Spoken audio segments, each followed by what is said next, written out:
Monsieur le procureur, vous reprochez quoi à Longoria sur ce dossier? Sur ce dossier, montre les limites de son système, en fait, tout simplement. Alors, pour l'instant, Matteo Guendouzi n'est pas parti, hein, mais quand il y a des bruits qui sortent comme ça, c'est jamais bon signe. En général, ça veut dire que les offres, elles arrivent et qu'il est en train de réfléchir parce qu'il y a des offres qui, pour lui, sont impossibles à refuser. Moi, ça me laisse perplexe parce que quand je te dis les limites de son système, on connaît les problèmes financiers de l'Olympique de Marseille. C'est pas un club riche. Pourtant, ils font des coups et c'est pour ça que souvent, très souvent, j'appelle Longoria le magicien parce que, encore une fois, hein, le dernier coup, là, c'est Malinowski, c'est un très bon joueur.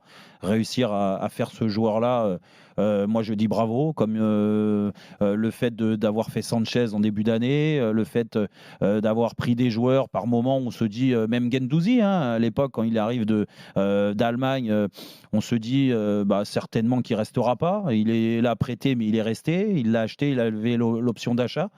Et il y a d'autres comme ça. Alors, il y a eu des déceptions, hein, c'est sûr, sur le recrutement aussi. Hein. On ne peut pas toujours réussir sur des coups. Mais malgré tout, quand il y a un joueur comme Guendouzi qui représente énormément l'Olympique de Marseille aussi, il aime ce club, ça se voit. Il s'est très vite identifié à ce que ce club a besoin sur le terrain.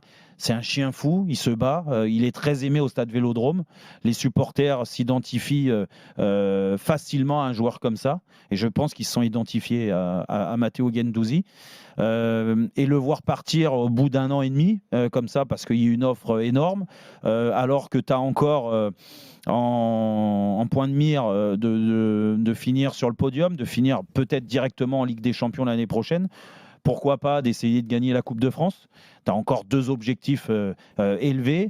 Laisser partir un joueur parce que l'offre est importante, parce que ça fait du bien aux caisses, c'est toutes les limites du système, parce que du projet, parce que à la fois les supporters n'ont pas le temps de s'identifier. Tu vas t'affaiblir en cours d'année parce que si tu perds Matteo Guendouzi, très honnêtement, dans le vestiaire et sur le terrain, tu seras moins fort. Et puis derrière, tu vas reprendre un autre joueur parce qu'il va falloir le remplacer. Donc c'est un éternel recommencement. Et à force de prendre des nouveaux joueurs comme ça, c'est pas sûr qu'ils s'acclimatent comme Matteo Guendouzi s'est acclimaté, comme d'autres joueurs se sont acclimatés assez vite. Il faut le temps. Moi, j'aimerais voir des joueurs, parce que c'est le football que j'aime. J'ai aimé le football pour ça. Je l'ai fait au niveau professionnel aussi pour ça. J'ai envie de voir des joueurs qui s'identifient, qui restent un bon nombre d'années, où les supporters peuvent se représenter à travers ce joueur-là. Et puis surtout, ça te donne une stabilité dans les résultats. Okay. On parle souvent que Marseille doit tous les ans refaire la Coupe d'Europe, la Ligue des Champions, pour au bout d'un moment peut-être passer le cap en Ligue des Champions. Mais comment tu veux réussir tous les ans à avoir cette stabilité si l'effectif change à 50% tous les ans?